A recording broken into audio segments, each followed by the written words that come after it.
Hello दोस्तों, good morning. तो चलिए गति चैप्टर में जो एक दो टॉपिक छूटा हुआ था उसको हम लोग कवर करते हैं।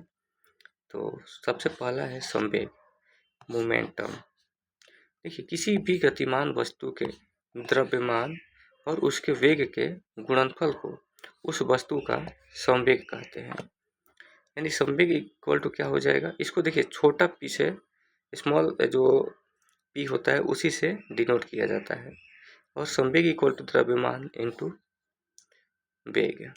इसके मात्रा की अगर हम बात करें तो केजी मीटर पर सेकंड यानी किलोग्राम मीटर प्रति सेकंड इसका मात्रक होता है।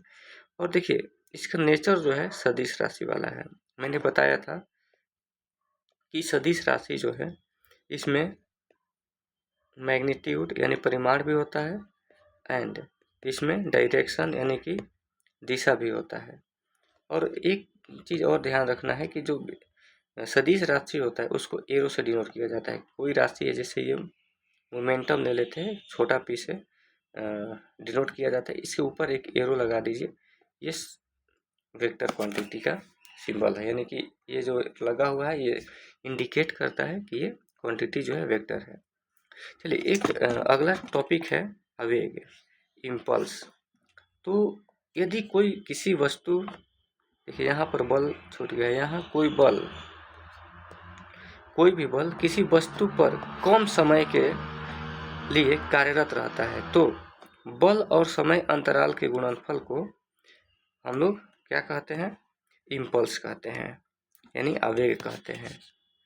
आवेग बराबर क्या हो जाएगा, बल और गुना में समय अंतराल।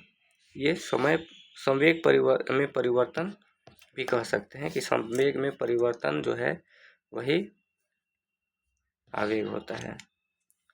ठीक है, देखिए आवेग जो है एक सदिश राशि है और इसका मात्रक जो है न्यूटन सेकंड होता है। बल जो है, बल का न्यूटन हो गया और समय अंतराल यानी सेकंड हो गया। आवेग की दिशा की अगर हम बात करें तो जो बल की दिशा होती है वही आवेग की भी दिशा होती है। आगे हम लोग देख सकते हैं एक टॉपिक है संवेग संरक्षण का सिद्धांत, law of conservation of momentum.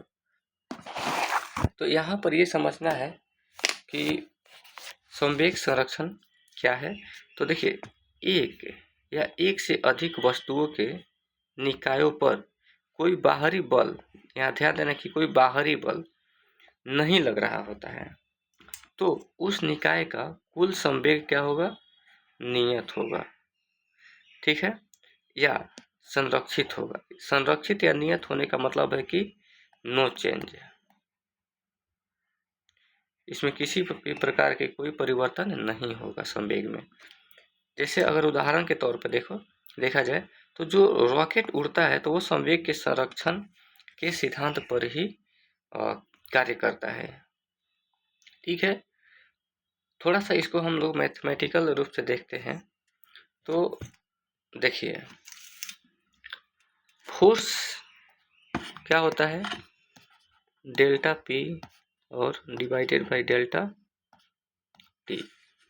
तो अब यहाँ पर ये चीज़ देखना है कि अगर जैसा कि मैंने कहा कि कोई भी जो बाहरी बल है उस पर नहीं लग रहा है। ठीक है, बाहरी बल नहीं लग रहा है तो एफ क्या हो जाएगा, 0 हो जाएगा, इक्वल टू डेल्टा पी बटा में डेल्टा टी।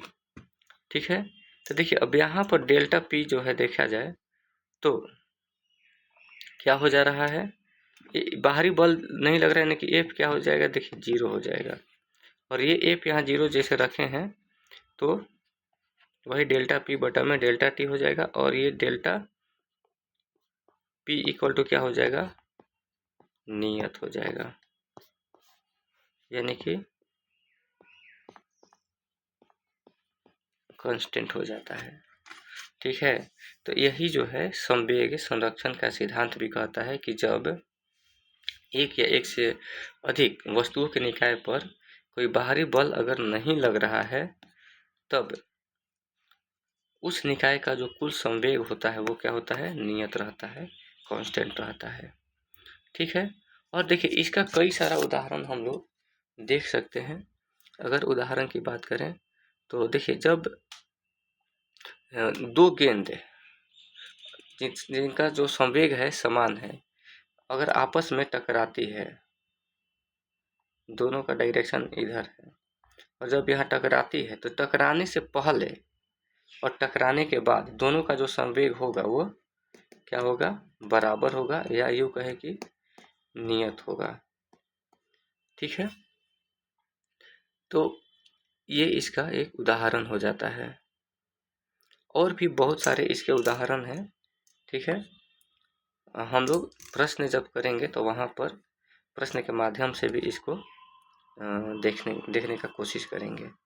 तो आज के लिए इतना ही, और गति का वाला जो चैप्टर है ख़त्म हो गया। अगला चैप्टर हम लोग बल देखेंगे, और उसी में बल के कुछ प्रकार भी देख लेंगे। ठीक है, और घर्षण भी देखेंगे।